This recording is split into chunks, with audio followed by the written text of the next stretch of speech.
হয় দেখছে ক্যামেরা, ভেতরে ঠক ঠক করে আওয়াজ হচ্ছে। এবার কি ভাঙছে না ভাঙছে আমরা কি করে জানবো? আমাদের ভেতরে ঢুকতে দিচ্ছে না। ভেতরে সে 1 ঘন্টা ধরে আওয়াজ হয়ে যাচ্ছে, ঢক ঢক ঢক করে আওয়াজ পাওয়া যাচ্ছে। ভালো করে শুনে একটু। এই যে ভেতর থেকে আওয়াজ হচ্ছে, কি আওয়াজ হচ্ছে আমরা বুঝতে পারছি না।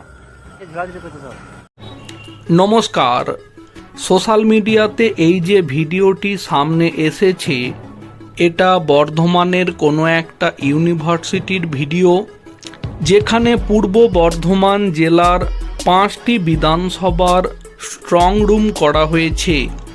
এখন বিষয় হচ্ছে, এই ভিডিওতে যেমনটা দেখা যাচ্ছে, মানে একজন ব্যক্তি 3 তলা ছাদের দেওয়াল বেয়ে ছাদের ওপরে উঠছেন। অন্যদিকে একজন ব্যক্তিকে দেখা যাচ্ছে তিনি অলরেডি ছাদের ওপর উঠে দাঁড়িয়ে আছেন।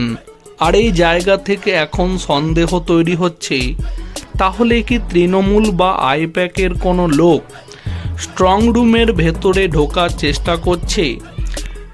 যদিও এই বিষয়ে যে খবর সামনে এসেছে তাতে এই ঘটনা প্রসঙ্গে আশ্বস্ত করে বলা হয়েছে যে স্ট্রং রুম যেখানে হয়েছে সেখানে এসি মনিটর, সিসিটিভি ক্যামেরা সংক্রান্ত যে তার বা যে সমস্যাগুলি আছে, ইলেকট্রিক লাইন সংক্রান্ত যে সমস্ত সমস্যাগুলি আছে, সেগুলি ঠিক করার জন্য ওই লোকগুলি ছাদে উঠেছে। কিন্তু এর পরেও যে প্রশ্ন বা সন্দেহটা থাকছে, সাধারণ জনগণ বিশেষ করে যেটা মনে করছেন, এইগুলো তো না হয় যুক্তি, কিন্তু আসলেই কি কারচুপি হচ্ছে না এর গ্যারেন্টি কেউ দিতে পারে?